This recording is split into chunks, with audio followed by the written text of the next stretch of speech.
In these times of uncertainty, it's all the more important that we keep collaborating, informing, and inspiring each other, so that we can be smarter and better tomorrow. Welcome to the Pakhuis de Zwijger LIVECAST.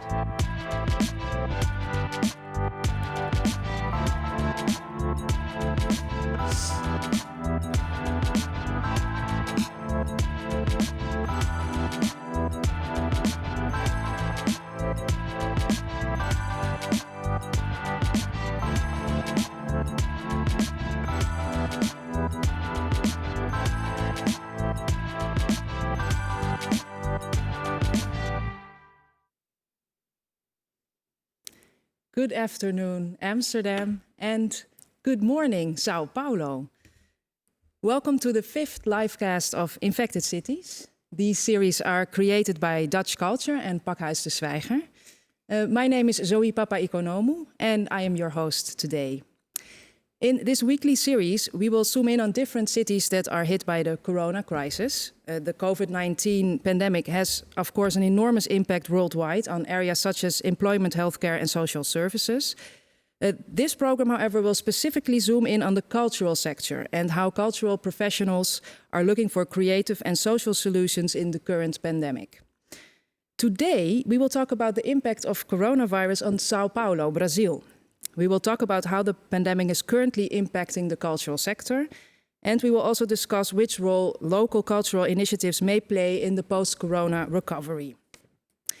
So it's time for some general remarks for our audience before we start our program, which is filled again with many interesting guests zooming in from São Paulo or sitting next to me in Pakhuis de Zwijger.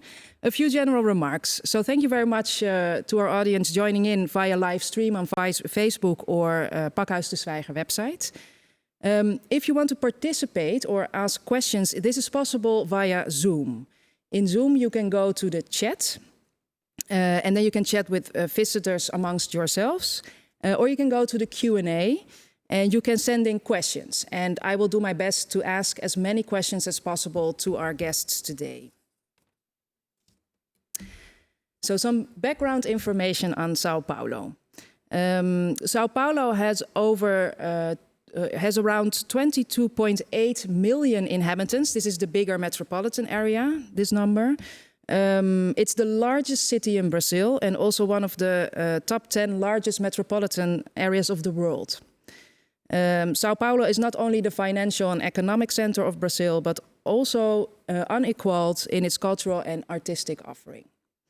So it's time also, as we do in every episode, time for the numbers, the corona numbers. So if we are talking about the state São Paulo, we see that there are now, according to official numbers, are detected, the infected detections are 118,000.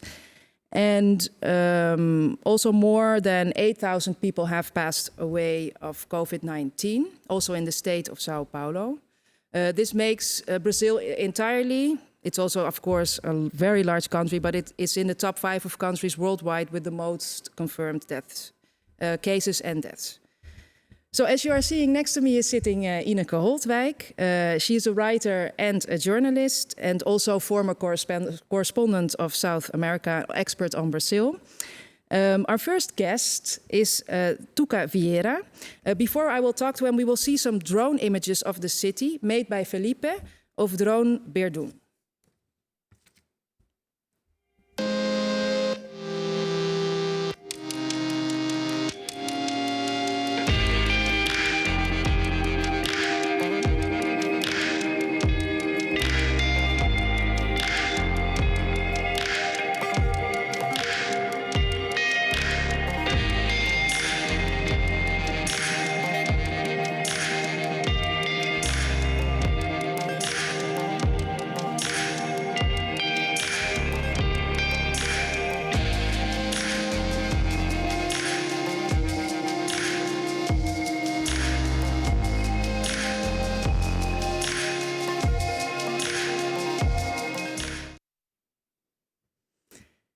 Tuca Vieira, welcome, photographer, architect and urbanist, currently working on a photo series on 21st century large metropoles.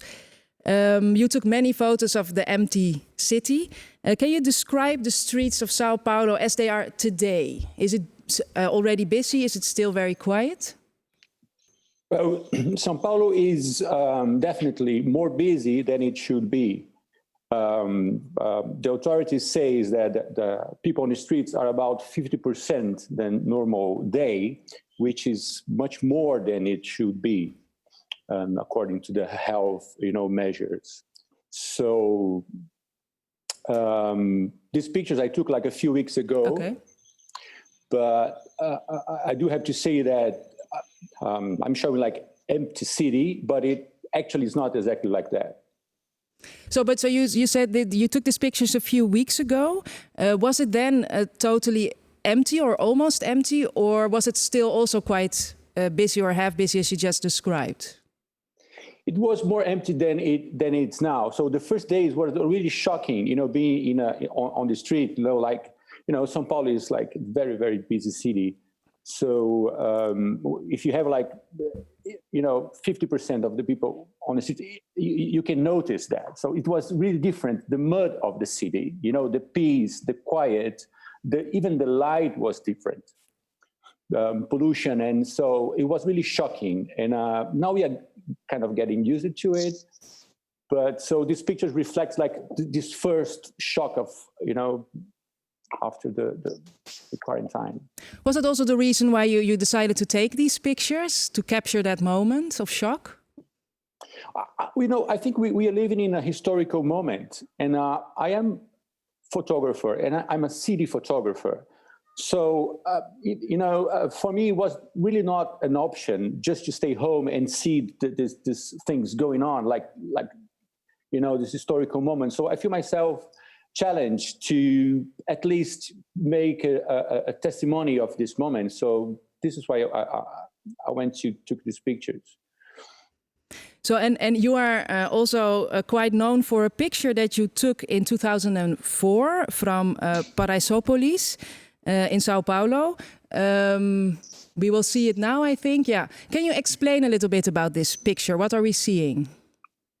Well, I think we are seeing the neighborhood of Morumbi on our right side, and the favela of Paraisópolis in our left side. So it's this border, between a very rich neighborhood and the favela, and that kind of represents the social inequality of Latin America, which is one of this huge problem we live.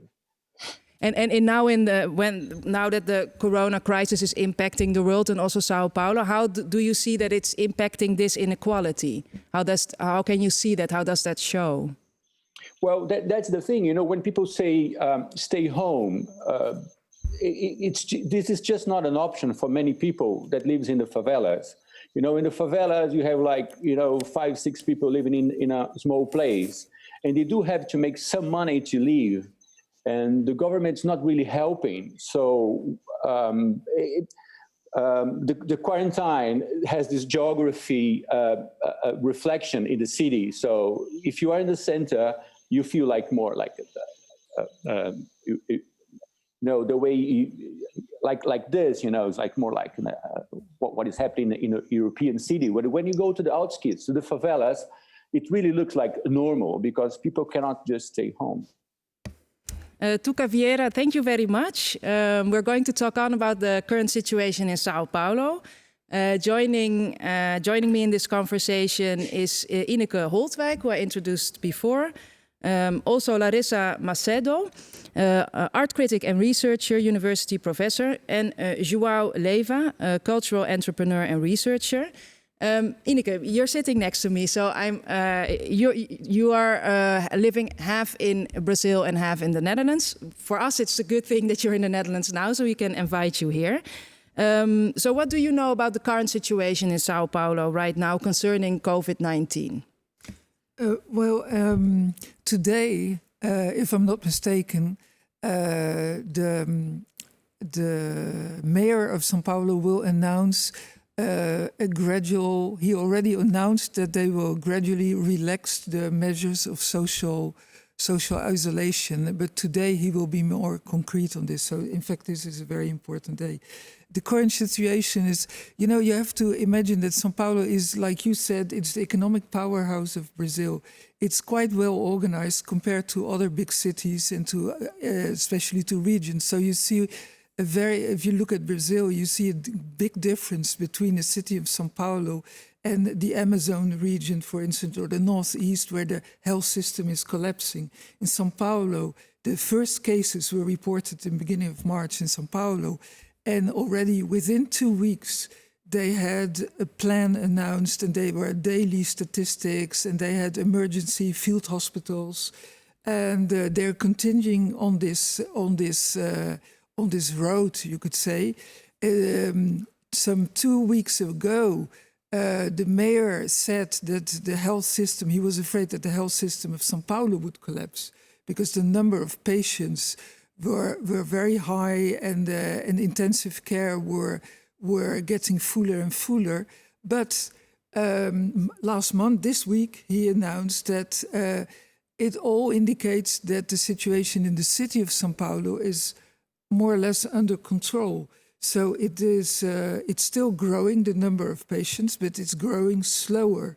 And they have now, for the city of São Paulo, what I remember is 63% occupation of the intensive care. So that means there's still place for people to be. So that's a kind of a victory, and that's why he's announcing.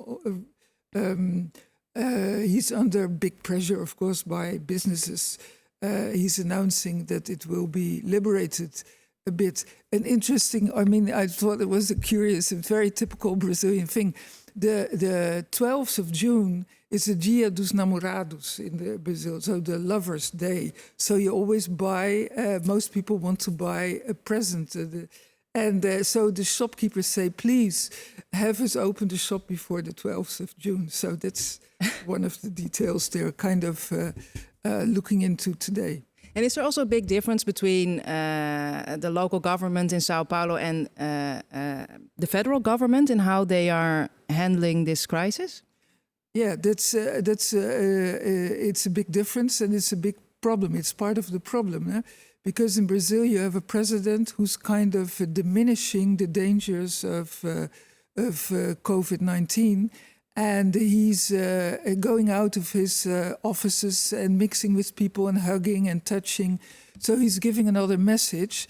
And you don't have a ministry of health care at the moment. You have an interim minister, which is a military, and he has no idea about health care. And he's putting all the militaries in the ministry. And the ministry doesn't give any information anymore. So what you see now is that the government, the federal government, is very inept in handling the crisis. And the governors of the states of Brazil and the mayors become the big players, with the mayor of São Paulo like the front man. Has that always been the case, or is something that the crisis influenced extra, that these governments and mayors got this strong role? No, I think the mayor of the governor of São Paulo is always considered the second most powerful person of Brazil after the president, and that's because of the economic power. São Paulo being the economic powerhouse and the electorate of São Paulo. But no, the crisis this counts for many mayors and many governors. So the governors you never heard of, who suddenly are stars, becoming stars, because the public loves when there's the birth of new leaders, because they're handling the crisis in an exemplary way. So that's very interesting to see. But another detail which shows how they are fighting against each other. The federal government announced now extra money for the states, but then the government does everything possible for the money not going to the state of São Paulo, for instance. So all the states which have governors who the president is considering against him, he's trying not stopping the money going there. So, No, thank you very much. I think it's time to also invite our other guests into the conversation. Larissa Macedo, you are curator and art critic and researcher. Can you very shortly tell a little bit about your work? Hello, Zoe. Hi, everyone that's watching us. It's really nice to be here. My research, my PhD research, is on artistic practice on social media. So that's what I'm studying now, and I did study my master's degree too. Let's talk about a little bit what Inek brought to us about the Brazilian situation of the coronavirus. Brazil is the seventh most unequal country in the world, and now is the second country most affected by the coronavirus crisis today. So we have a very critical situation here, like Inek brought the problems about our federal government, the president, and on the local governments too.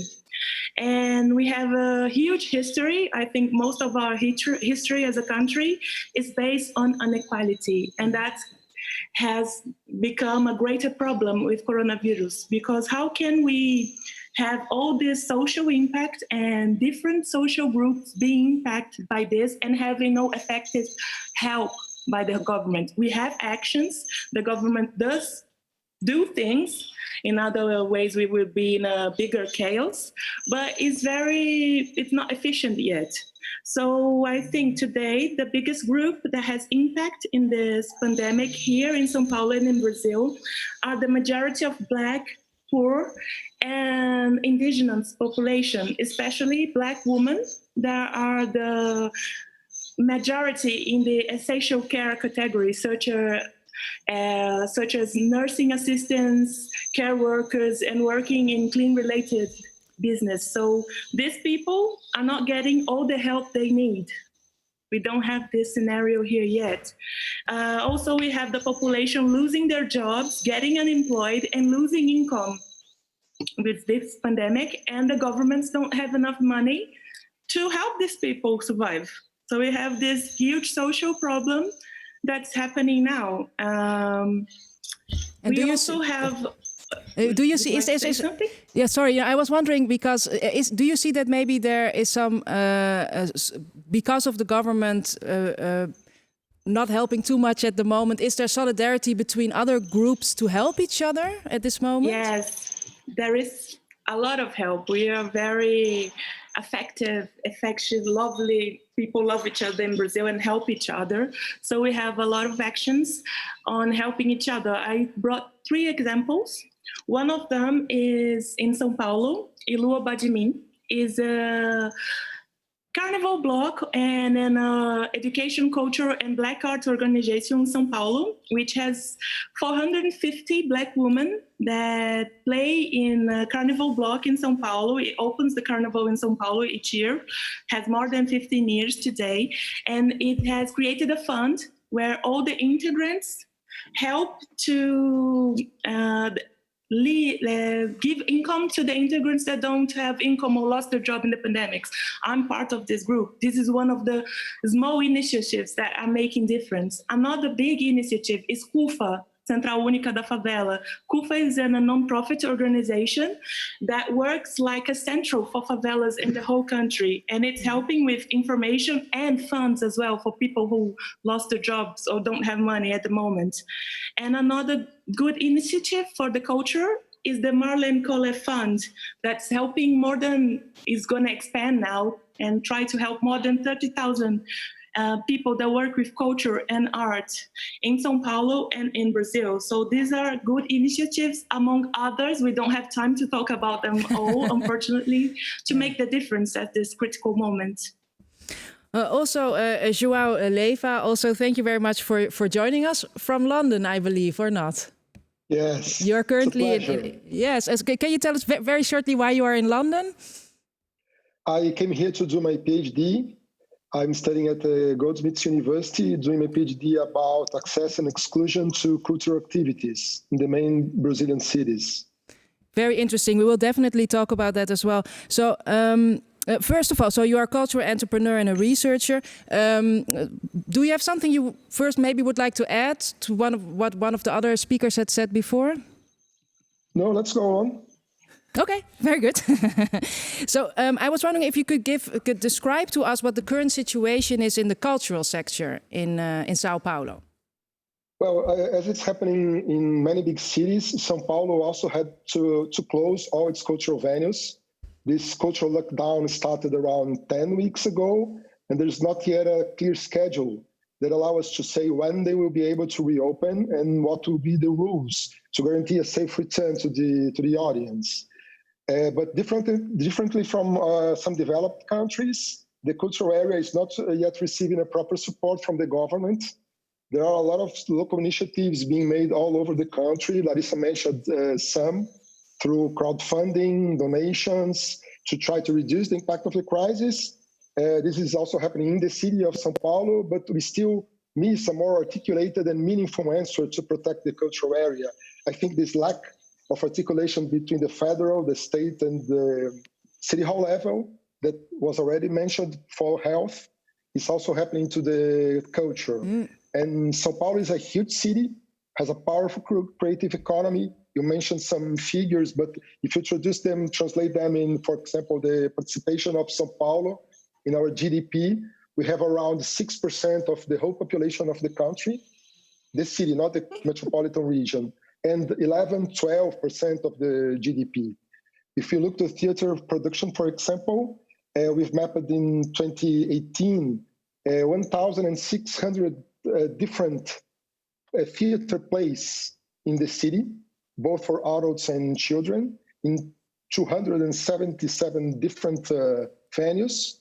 There are at least 5,000 actors and actresses in our stages during the whole year. So it's something that we have to protect. At the moment, there is an important legislation to be voted in the Senate.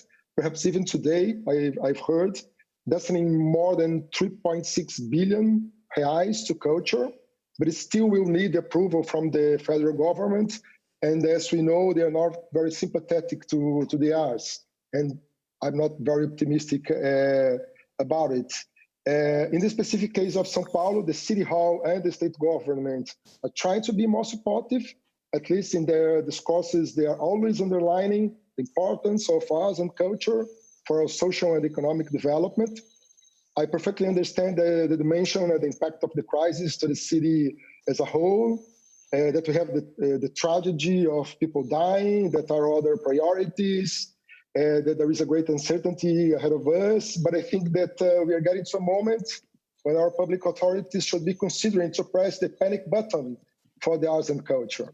Yeah, because I can also imagine, because as you just said before, you are researching, your PhD is on the access and exclusion to cultural activities from different groups in Brazil. I can also imagine that this crisis is strongly affecting that as well.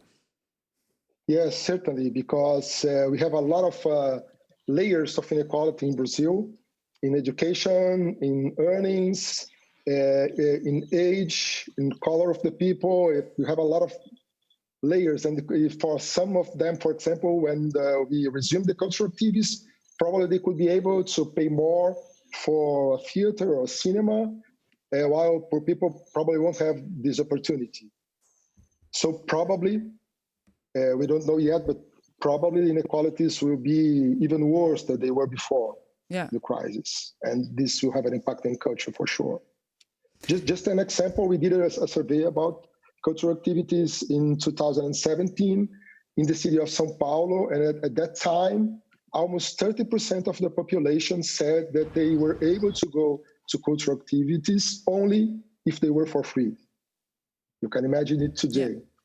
Yeah, was already a large number, yes. So one final question for all three of you.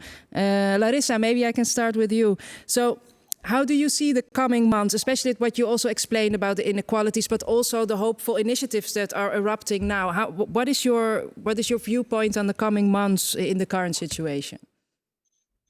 Hi, Zoe. Well, in my PhD research, I study artistic and cultural practice in social media. So now for me as a researcher, I'm seeing a really great communicational and cultural phenomenon where we see artists doing practice and seeing the networks and the social media as a place for something that is further than telling a thing about your work or chatting, for example. We see it as a place of aesthetic and poetics and how to do works using this place that now is the only place where we can be together, because we can't be together presentially, physically, but we can be together in the network.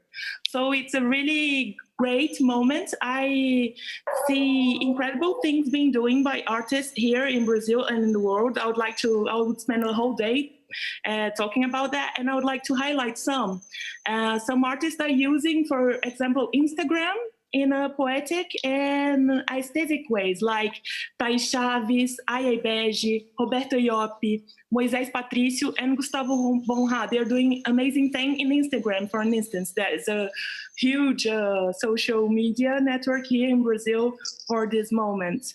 So it's a really great moment to watch that. And we have an inequality as a symptom of the pandemic too, because how can you wash your hands if you don't have water in your house?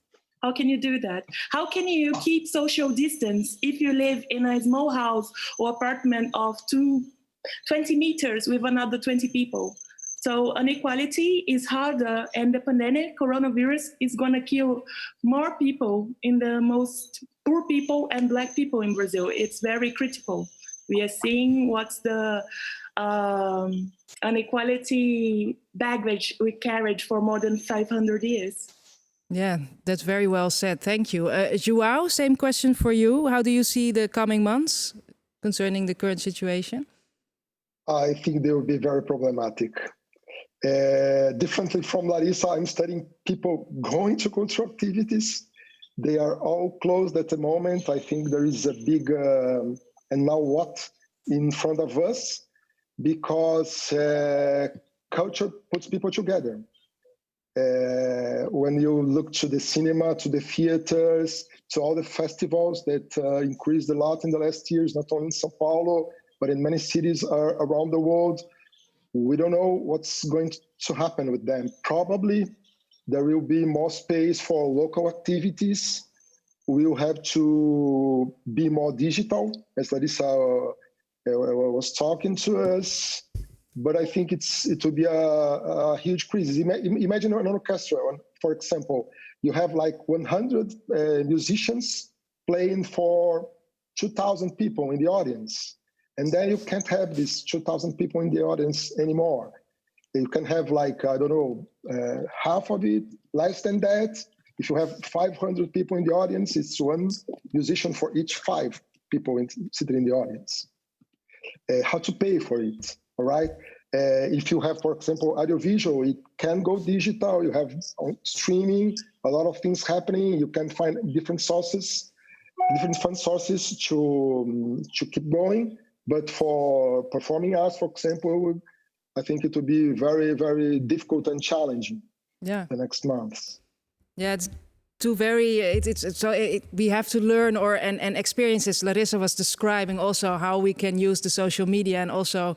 But on the other hand, the performing artist, it's a very difficult thing. So Ineke, yeah. I'm also curious. What would you say? Well, I agree that you see all kind of new, very inspiring initiatives, but I share the expectation of João. I see a very bleak future, and because you have to realize that Brazil was already in a terrible crisis, economic crisis. And, when the chaos kind of stabilizes and we get slowly returning to normal activity, which will never be normal again, I think, in the coming years, you will see the ruins that this pandemic caused. And many little shops will have closed, companies went broke, people lost their jobs. So I think it will be very, very difficult times ahead. And we will need those inspiring initiatives, Aurea. Thank you very much, João, for joining us from London. And thank you for now, Larissa and Ineke. We will hear you later on in the program. So it's time for a video intermezzo. I'm very curious also about this. I'm not going to say too much beforehand, but it's a video clip by De Filippa.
música nos toca o coração e com o coração abraçamos todas as mães do mundo.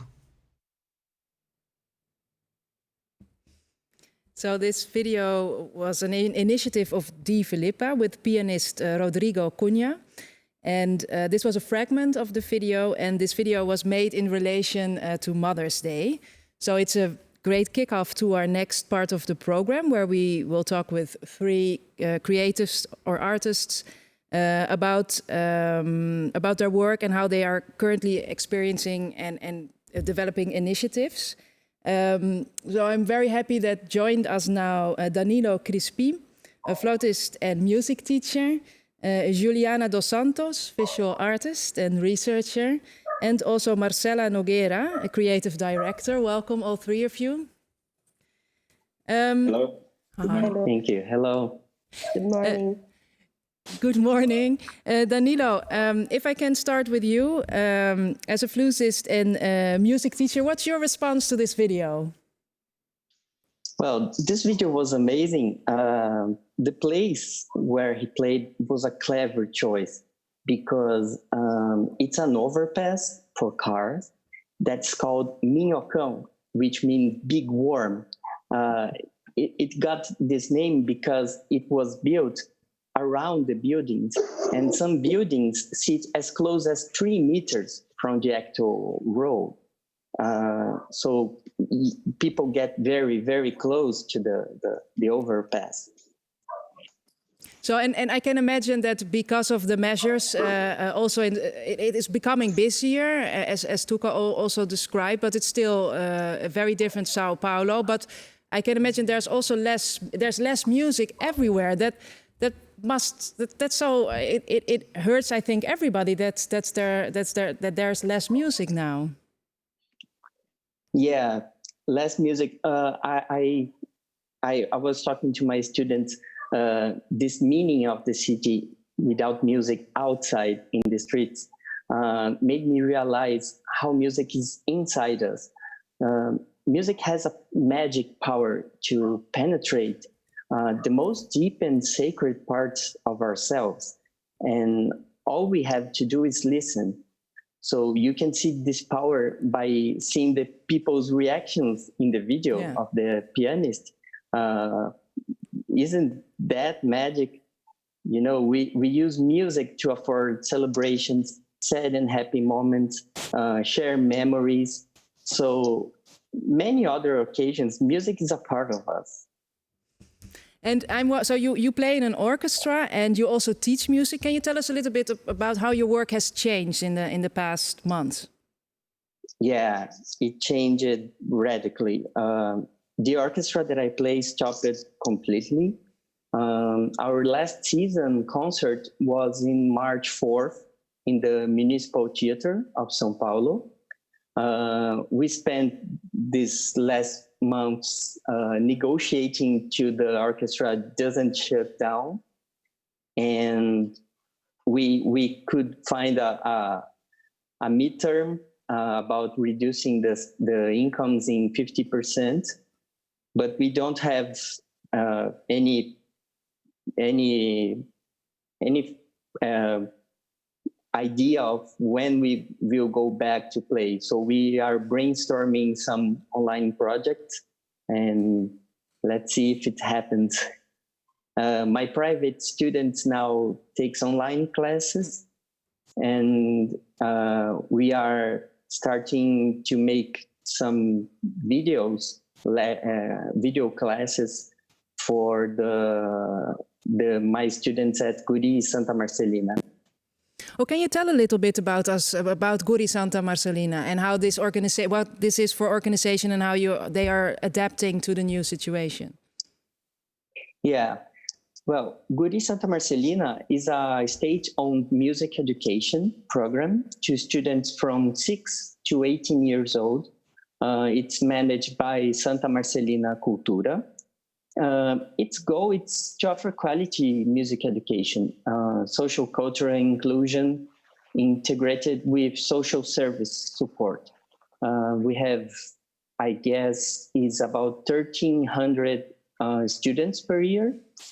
And the last time I saw, we had a 99.7% of approval rate by the families and Goody students. And we had several online brainstorm meetings, and we focused mainly on online support, which is the most efficient way nowadays in these pandemic days. And using two main channels, the Facebook page of Goody and the YouTube channel. This week we began to starting posting videos about music appreciation, and some more directed classes for the students. The difficult challenge of this is that many of them doesn't have internet access, and also they don't have instruments. They used to use the instruments on the 44 theater music centers that we had. So we are brainstorming how to figure out this logistic of not having this instrument. But the most important is to keep the bond that we have to them, this affective bond between the students and the teachers. And I think this is the most important now in this pandemic phase of our lives. Yeah. Thank you, Danilo. Juliana dos Santos, a visual artist and researcher. So you are a visual artist. I can imagine. I'm wondering, how do you make art now that everything is also closed and all the measures are here? Can you tell us a bit about that? So now is very hard for me because my work was a performance, collective performances and collective installations. So now everything is closed, and I need to create in my house a new space to be continued, you know. So I think now we can find together other ways to do art. Yeah, because how do you normally try to share and convey your art, and how do you try to change that now? I mean, it must be a big difference. I try to share the blue. My work my research is about the blue, the color blue, like a possibility to share an experience. And my work is about how can I stay together. I start my research in art about the Blackness, about the art and racism, and after I start to think about the possibility to create other forms, to imagine the world if they always live together. So the blue for me is like a possibility to stay together, talking about the space, the imagining, the flower, the sky, the sea. So this work is about how can I share my imagining of us. Is about this. So you're also one of the participating artists of the 12th edition of the Mercosul Visual Arts Biennale. It was supposed to start last month, but of course couldn't go through in the normal way. So it decided to go online instead. So how did they do that? And also, how are you trying to convey that for yourself online? Not in the first time. I'm very sad. I was sad. I was afraid. So because this Biennale is very important for the history of art in Brazil now. So this first time there is a lot of Black women like artists, and there is Fabiana Lopes. This is a Black curator. It's very important for the history of Black artists in Brazil. And for us, it's very difficult in the beginning of the pandemic because wow, how can I do now? So when the curators talk with me, no, keep calm. You can start in websites. You can show your process. You can show your research. So for me, it's different way to show my work. Do you know? Now I can show my research. I can show my process. Né? In the first time, my work was a collective performance. No, I did Porto Alegre for collected a different experience, blue experience with Black peoples in Porto Alegre. So when it stopped the Bienal, I think now, can I do this now? It's impossible to do this. So now I think, how can I continue the research and change my experience with the other Black people? You know, it's a challenge for us. Yeah, and because you're also, as I understand, a researcher with a focus on Afro-Brazilian art and culture.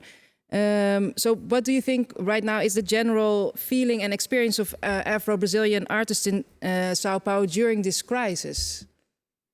I'm very preoccupied because to be Black artist in Brazil is not easy. It's very difficult. So I understand now we have a good situation, you know. In the first time, the most museum in São Paulo, MASP, there was a bigger exhibition about Afro-Brazilian culture. Is very important for us. But now in this contest, the political contest is very difficult. I don't know how we can find together other ways to continue. You know, I think the situation is very preoccupied. I don't know. We need to think about how can I use it? How can we use the social media for to stay together, create other ways to stay together. Yeah. Marcelo Nogueira, creative director, also thank you for joining us today. Before we're going to talk for a bit, we're going to show the audience the very interesting project you developed and working on with several artists called Ruas do Bem, Street of the Good, and then we will talk on. But let's first look at a clip of the video.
So you started this project with a group of artists.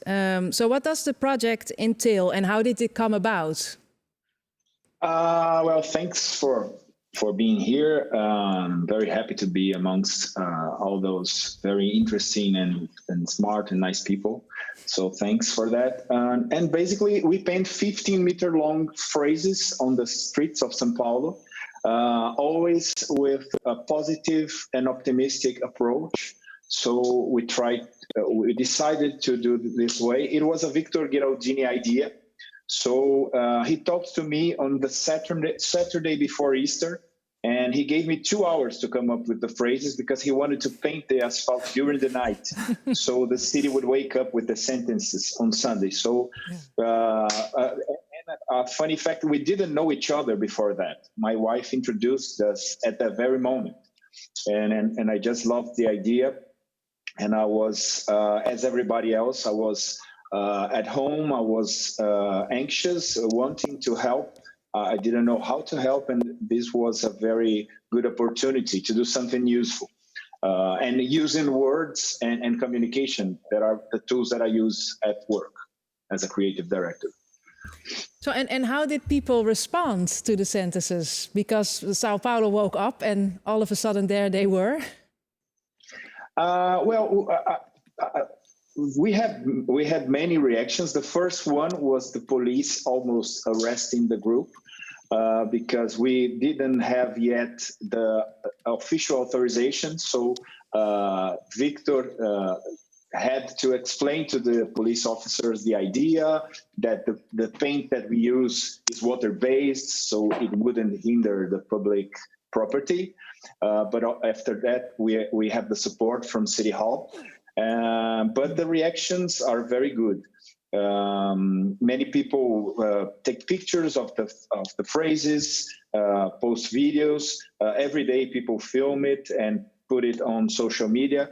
Early on, we received a video of a guy spontaneously dancing on one of the phrases for several minutes. It's a very beautiful video. I think you have it. Maybe you can show it. Yeah. It was filmed by a resident from one of the buildings, and it was a very beautiful moment, I think. And what I tried to convey with the phrases was to show the importance of something that is so simple as staying at home. So one of the phrases says, "The city is not empty; it's full of love between people." So the idea is you're not just at home; it's an act of love. In other phrase, we say each empty street is a crowd against the virus. So again, you're not just at home alone. You and a bunch of other people are fighting against the virus. So that's the idea. We decided to start with just one message because as we are doing it without for free. We are a group of friends, so we knew that we couldn't reach a huge, so many phrases, and we thought that would be more useful if we focus on one message, that is stay home. That is the World Health Organization orientation. But now we are planning a second phase where we're going to expand to new messages, because as Tuca said before, people can't stay home in Brazil, most of the people. So we have to talk about also wash your hands, avoid crowds, and use masks. And so we are planning to expand the project to other areas in São Paulo too. So, and I have a final question for all three of you. It's a big question, but I'm curious, and maybe Danilo, I can start with you again. So what are your hopes for the future in terms of art for Brazil, and especially post-pandemic São Paulo? Yeah, I believe that the music will have a new meaning for all, because with this pandemic, everybody started to get in touch with music and all kinds of art. And I think this is an introspective way of thinking about the importance of the culture in general, the arts in general. So I have a faith that it will be constructive and evolutionary for us. I think people will value more culture, its importance of ethical and emotional and discipline. I really believe that. I can see that from my students that are sharing their experience, like staying at home and being with their instruments. I think I have faith. I have faith it will be constructive for culture in general. Thank you. And Juliana, are you also optimistic? I believe it's possible to change. I believe it's very difficult now because we always stay afraid. We are tired, but I think it's possible to construct other forms again, to think about how is our connection with the other person, how is the quality, the time quality to stay together, how we can, now I think more about how can I show my work for the communication, to create more possibilities to think about the life, about the positive vibes. Do you know? I think now it's very important positive vibes, because we need to believe we can change together. Thank you. And Marcelo? I think we're going to live hard times for sure, but I believe that Brazilians are very solidary. So I think we need to help each other to do whatever we can, because our attitudes will decide what is going to happen. So I'm optimistic, but I'm sure that we are going to live through hard times.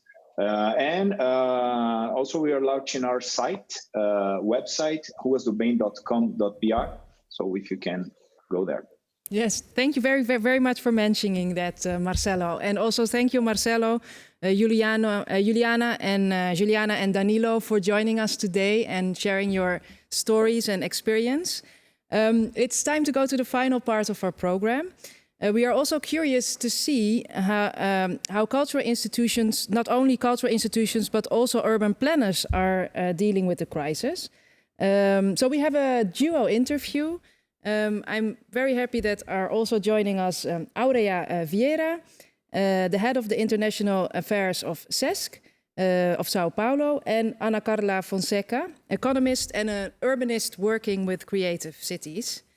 So Aurea, to start with you, can you explain a little bit about SESC, the cultural centers of SESC, and what they normally have to offer?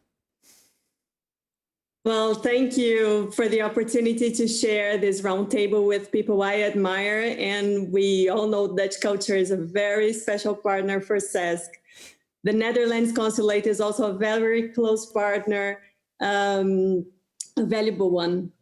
SESC is an acronym for Social Service of Commerce, and it is a private non-profit institution of public interest based on policy of welfare state and founded by the entrepreneurs of commerce and services in 1946, exactly when those kind of welfare policies were created, right before, let's see, the Declaration of the Human Rights in 1948. So it seems so far from us right now. Anyway, in the state of São Paulo, where I work for, SESC holds 40 branches for different activities, which bring together its field of expertise in culture, arts, informal education, sports, leisure, environmental issues. SESC also has a natural reserve on the coast of São Paulo, social tourism, nutrition, and health. SESC has more than 26 million visits per year. Of course, this is a number for someone who comes and goes every day.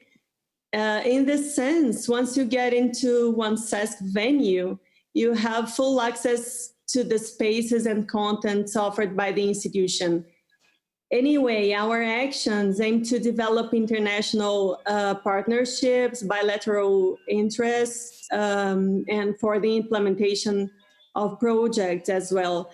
We are basically a well-being institution. So, and then the Corona crisis happened. How did it impact you? And I think you had to close a lot of centers. How did it impact you, and how did you cope with that? Well, we realized that we had to close the venues on March 16th. It was Monday, and we were about to freak out because the perspective of the coronavirus growth in São Paulo was really, really fearful. And here we are after 79 days without a reopened perspective. But we continue our anti-waste policy with a food bank. We have the name of the program is Mesa Brasil. From the beginning of the pandemic, we have already delivered more than 110 tons of food for more than 65,000 families and 880 registered institutions, such as nursing homes and childcare. We are also responding with a lot of online programming. We have a sports channel on Instagram. We have presented 50 live concerts on internet and 20 theater experiments, because we cannot say it is a real theater with its features. It's not the real and royal theater. We have also made almost 1,000 face shields for public hospitals inside one of our venues with the 3D printers.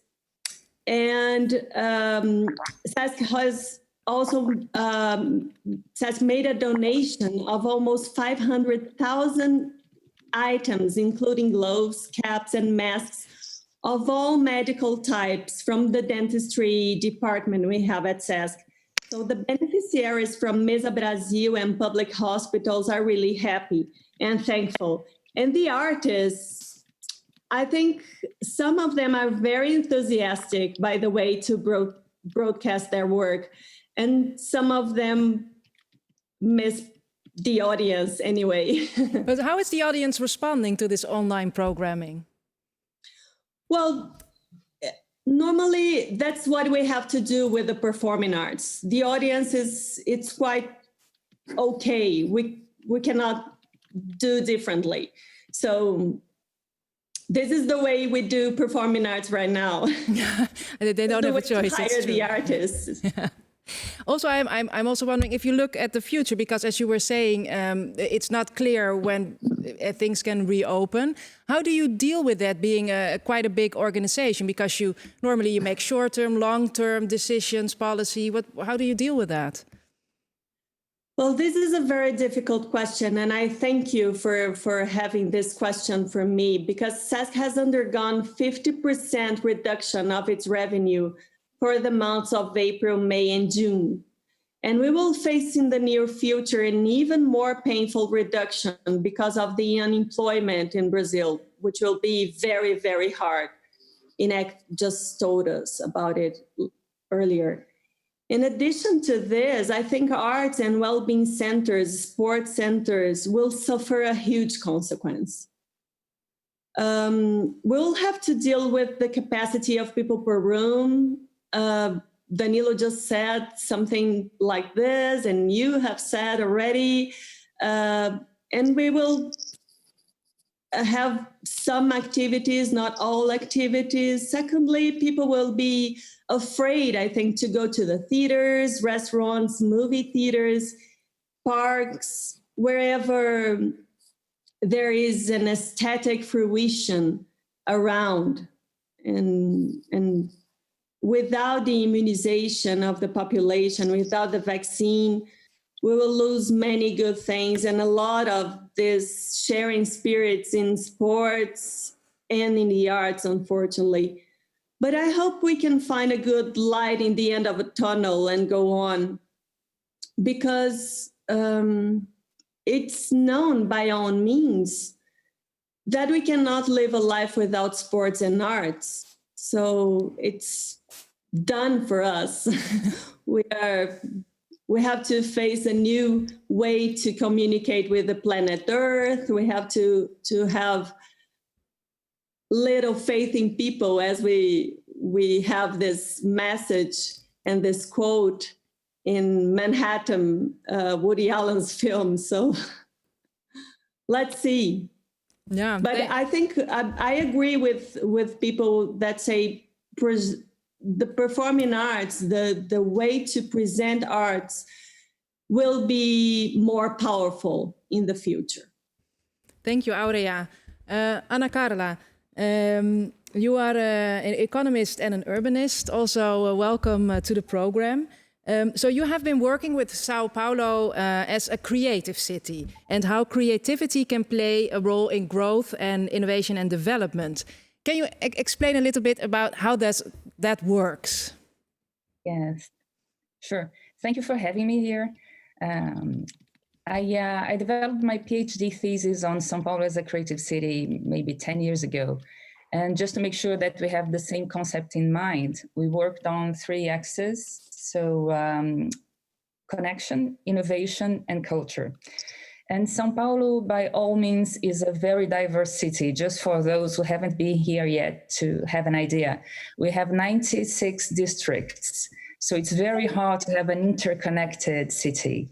São Paulo, I dare to say, has the best and the worst in terms of quality of life altogether. And we have 3 cities within one, ranging from the 19th through the 21st centuries. So in terms of connections, I think this is where the city is really fragile, because even for those who are born and raised in São Paulo, it's very hard to get to know the city. And I think that we need to come to terms with the fact that we need to make sure that we come from the same baseline. Therefore, that everybody has access to basic sanitation and to a safety net. Together with those who actually go to the best universities in the country. So whenever you talk about culture, São Paulo is really used to be a nightmare for weekends, because we have such a variety of options to attend. And it's really hard to choose because everything happens here. And we have the most Japanese, the most Lebanese, the most maybe Italian city in the world out of their original countries.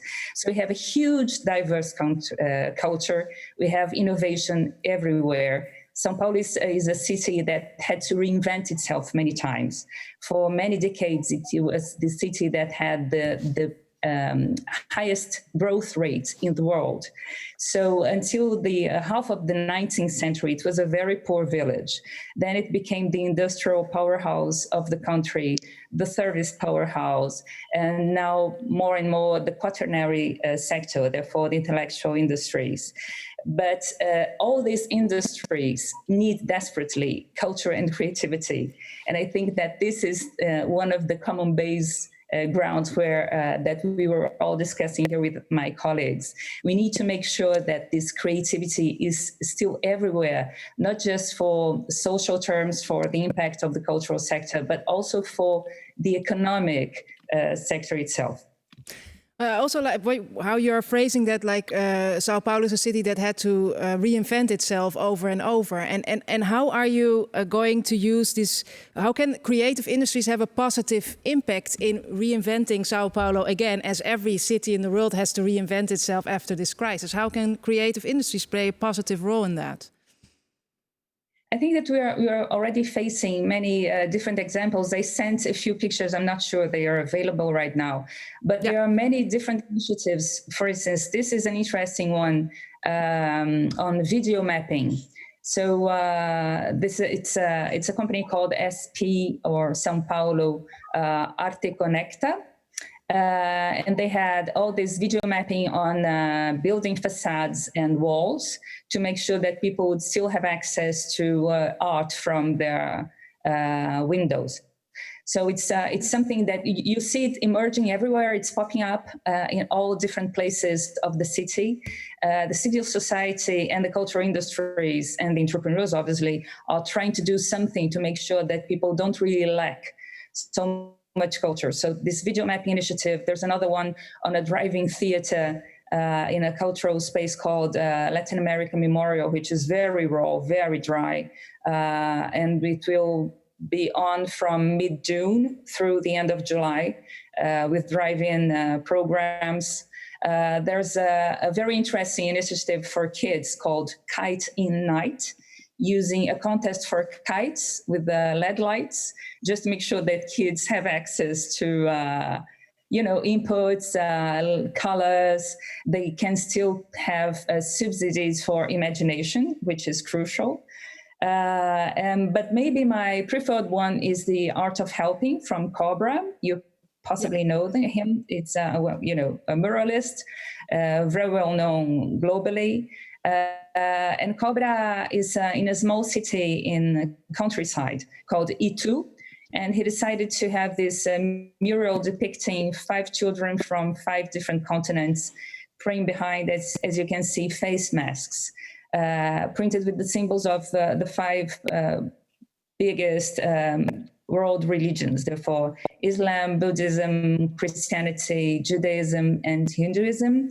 And this is actually a fundraising initiative for anyone donating a kit costing roughly $4. And it's a survival kit with food and supplies for those who really need them most. He will have a bid on the serigraphy, so numbered prints of this mural for those who participate.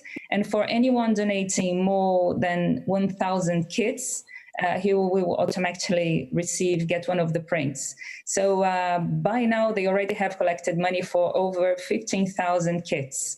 And I think this is one of the initiatives where we actually see creativity in place, and creativity for the sake of the others. Because one of the things that São Paulo really needs is to make sure that anyone living here still feels part of the same ecosystem. So you need to pay attention to your neighbor. Even to be selfish, you need to think of the other.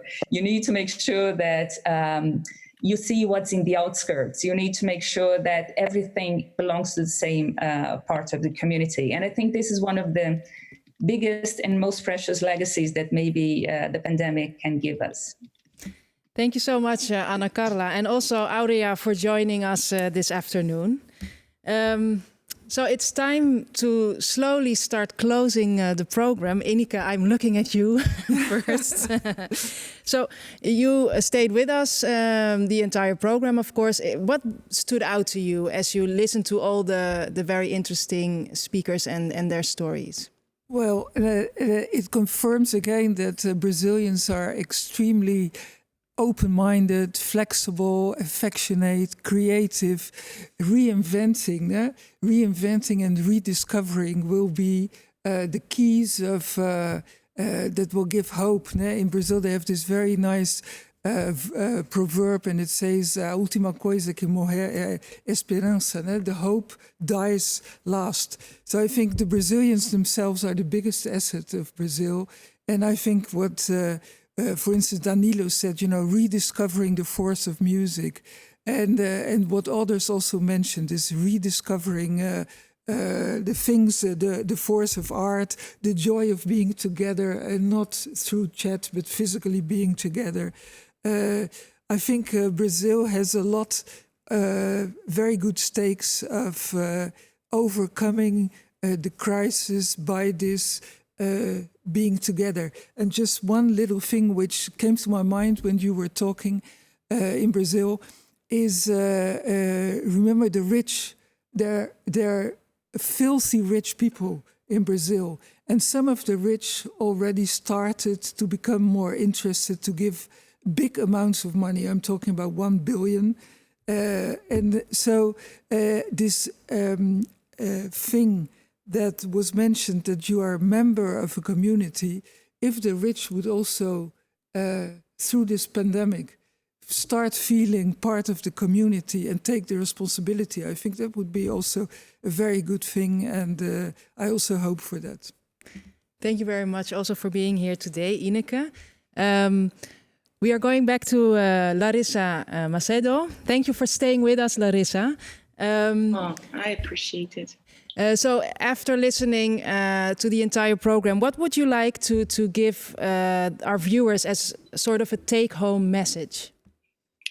Well, I'd like to say to everybody to take care, stay home if possible, wash your hands, and let's try to take some advantage of this moment, like everyone said today. Let's try to rediscover, to signify our ways of existing, our ways of being in our communities, and how can we generate a positive impact in all the moments. I'd like that we value culture and art even more, because they are not the problem, it's the solution always in our humanity histories. And I like to say how it's important for us to survive the crisis using cultures as a mechanism of it. So thank you so much for being here. That is very beautiful. Arts are never the problem, they're always the solution. Thank you very much for that, Larissa. Yes. Also, thank you to all our esteemed guests today, and of course our audience that joined in to watch, for your digital presence and physical presence, of course. Also, many thanks to Pakhuis de Zwijger and DutchCulture for bringing about these series.